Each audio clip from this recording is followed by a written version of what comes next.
Please come to the hospital immediately. Sarah is in a critical condition. Our 6-year-old daughter was in a life-death situation. I begged my husband to come to the hospital right away, but he responded harshly. Stop with the lies again. And to use our daughter's life as bait, you're the absolute worst. I am being for real. Why won't you believe me? I found myself yelling into the phone, only to be met with a dismissive clicking of the tongue, as if he couldn't stand my noise. All right, I got it. I'll have one more drink, and then I'll head back. By then, Sarah will have miraculously revived and be sleeping peacefully in bed. I'm sick and tired of your lies.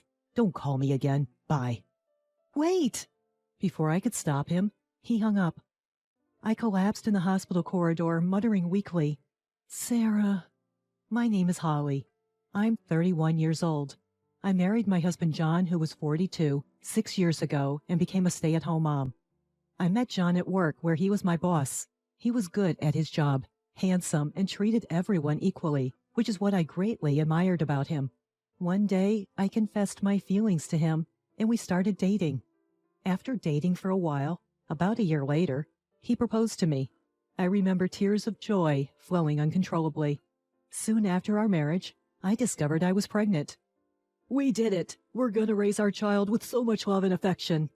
I was genuinely happy to be married to the man I respect and to be expecting his child. However, since our daughter Sarah was born, John drastically changed and became cold towards me. He started belittling me, accusing me of lying when I said I was unwell and needed a break from household chores. He wouldn't help me at all. When Sarah was a baby and often cried at night, he would shout, "She's annoying! Put her to sleep quickly!" Many times I found myself in tears, living a life far different from the family life I dreamt of. You are a stay-at-home mom, and you can't even take care of the kids while doing your chores? Damn, I picked the wrong one. Why would you say that? We are couples. We are together in this. I'm working hard outside the house. Don't burden me with housework. Besides, you complain often about being sick, but I doubt that. You're probably lying about not getting enough sleep because of kids, too. I would never lie about something like this. Household chores aside, Sarah is our daughter. You have to take part in raising her, too. If you want people to help you that badly, why don't you hire a housekeeper? That's only if you can pay out of pocket, of course. He never listens to me, and the more I plead, the more he accuses me of lying. I could take his insults, but it hurt that he didn't even care for our daughter. I didn't even know if he had any affection for Sarah. Getting divorced did cross my mind, but as a stay-at-home mom, I couldn't muster the courage to leave the house with my daughter. But I made up my mind to be a parent who can protect my daughter, Sarah. If something ever happened, it seemed that Sarah vaguely understood that her father, John, and I were not getting along well. But she has grown up to be such a kind child, often stroking my head gently and saying, "Thanks for everything, Mom." Each time, I would gently hug Sarah and tell her, "Mommy loves you a lot, Holly." But suddenly, one day, something very precious to me got taken away. It happened on Sarah's 6th birthday. The three of us were planning to celebrate her birthday together. I was busy with preparations since morning, and I was mostly done by before 3 p.m. Just as I was about to go buy her birthday cake, I received a call from John. "I got roped into a night out with my colleagues. I'll be home late." "Today is Sarah's birthday. You promised you would be home." "Can't be helped. I was invited out. I'm popular, you see." John seemed pleased with himself, laughing smugly. "Popular, my foot. They probably just want you to pick up the tab." I've always told him to stop paying for all of his colleagues' at-night outs, but John never listened. He would simply say, "Who else is going to pay then? I'm the boss." "Can't you please come home for Sarah? She's been looking forward to celebrating her birthday with you." "Stop nagging. I'll get her a present, so that should be enough." "Fine.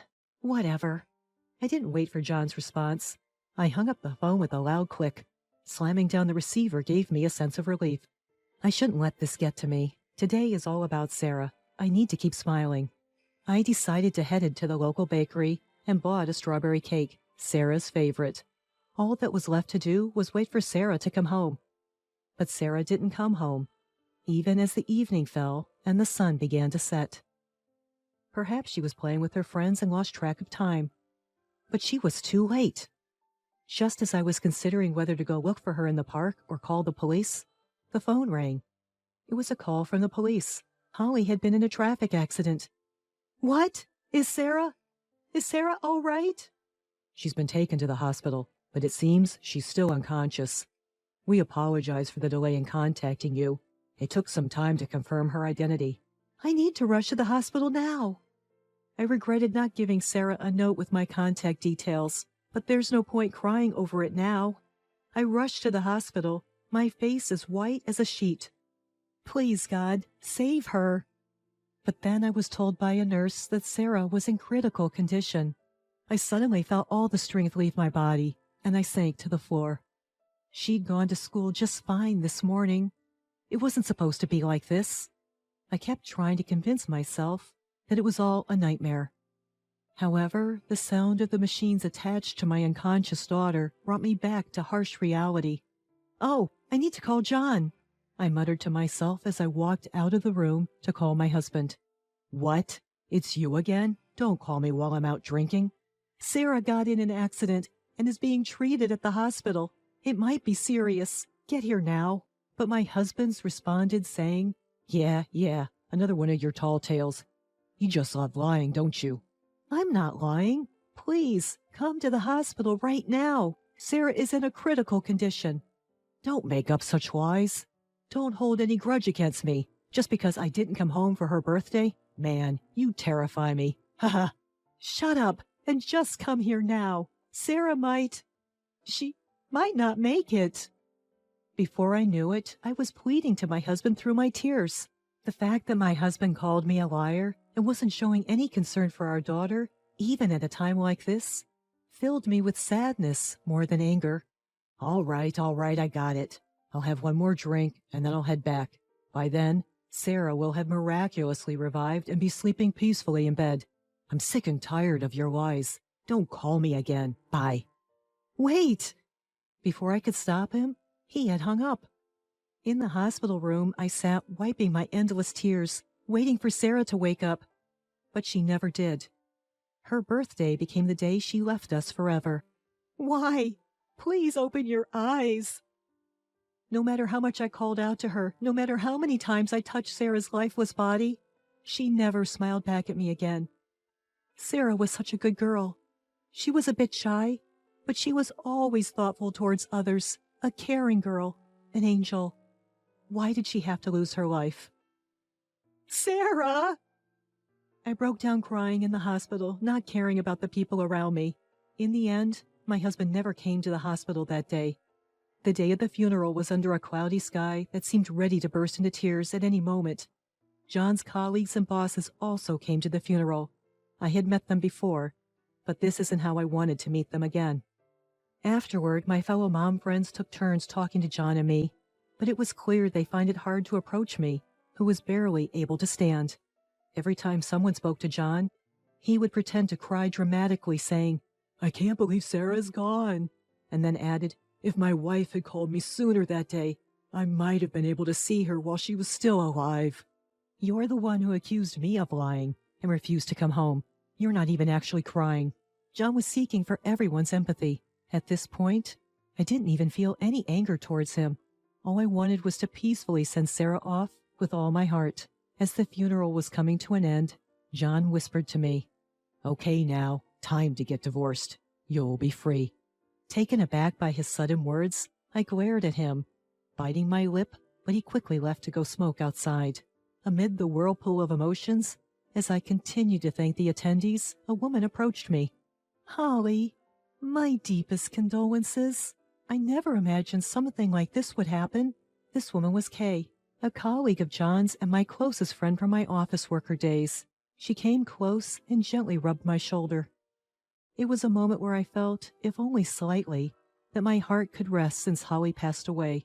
3 days after the funeral ended, I received a call from Kay while in a daze. When we met at a cafe near my home, she was very worried about me. She asked whether I was eating right and getting enough sleep. The fact that she checked in on me was more than enough for me. To be honest, I hate to be the one to tell you this, but the day Holly got into that accident, I was also drinking with John and other colleagues, and I saw when John picked up your call. Is that so? I told him he should go to the hospital. I should have urged him with more pressure. I'm sorry. There's no need for you to apologize, Kay.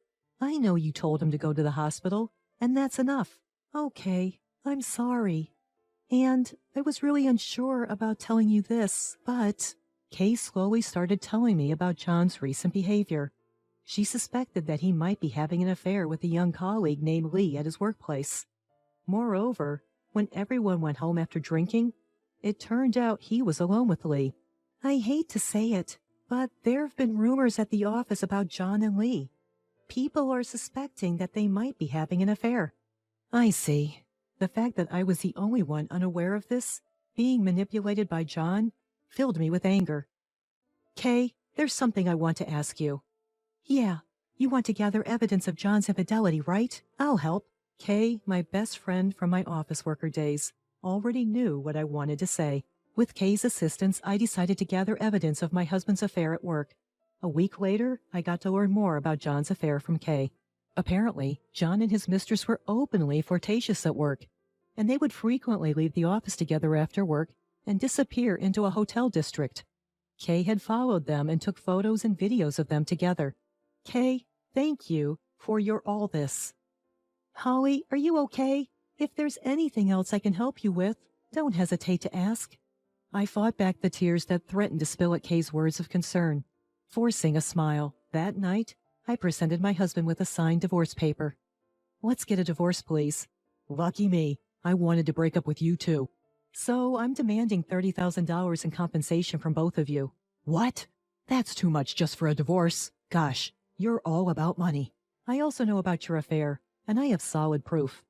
I showed my husband the photos and videos of him with Lee that Kay had taken. He was shocked for a second, but quickly regained his composure and glared at me. Lies again. You really are a terrifying woman. You can always edit these pictures these days. Which detective agency did you hire? I knew you'd say that. At this point, Kay walked in from the room next door. Out of concern for me, she insisted to stay with me and had been waiting in there. My husband was taken aback by the unexpected guest. Why? These photos and videos aren't fabricated. I took them myself. You are the absolute worst. Your daughter has passed away and you're cheating too? If you don't admit it, I'll report it to our boss. Please don't do that. So, you admit that you were cheating, right? Yeah, I guess. My husband grudgingly admitted with a grimace. Okay, so we're getting divorced. Make sure you pay me alimony. However, even after admitting his affair, John refused to pay alimony. If you're going to be so stubborn, I'll consult a lawyer. Do you, a housewife, even have the money to hire a lawyer? I've been working online this whole time so that I would be able to raise Sarah on my own in case we ever get divorced. I was only going to use this money for Sarah, but I'll use it to get back at you. Until now, John had been looking down on me, even when I confronted him with the evidence of his infidelity. He seemed unfazed, but all of a sudden, he began to panic. Whoa, hold on. This is some kind of joke, right? Ha! If you think this is a joke, why don't you try me? I won't settle for some lukewarm settlement, just so you know. At my cold words, John suddenly fell to his knees and began to plead. I started dating Lee because she hit on me first. It's not my fault. He began making excuses. I don't have the money to pay alimony, so reconsider this, please. He was rubbing his head on the floor, shedding tears. Yeah, and I bet those tears are fake, too. Goodbye. Ignoring my husband, I picked up the Boston bag I had prepared and left home with Kay. Later, I hired a lawyer and successfully filed for divorce and damages. Of course, I also managed to get Lee to pay $25,000 in damages. John lost his family, his money, and got dumped by Lee right away, who said, I only dated you because you were a big spender. I didn't expect things to turn out like this. Moreover, when their affair at the office was exposed, they were called in by their CEO and, according to Kay, were transferred to different rural areas. After my divorce, I moved back to my parents' house and continued working from home. I had Sarah interred at my family cemetery back home. I am still grieving, but from now on, I intend to live my remaining years quietly and peacefully.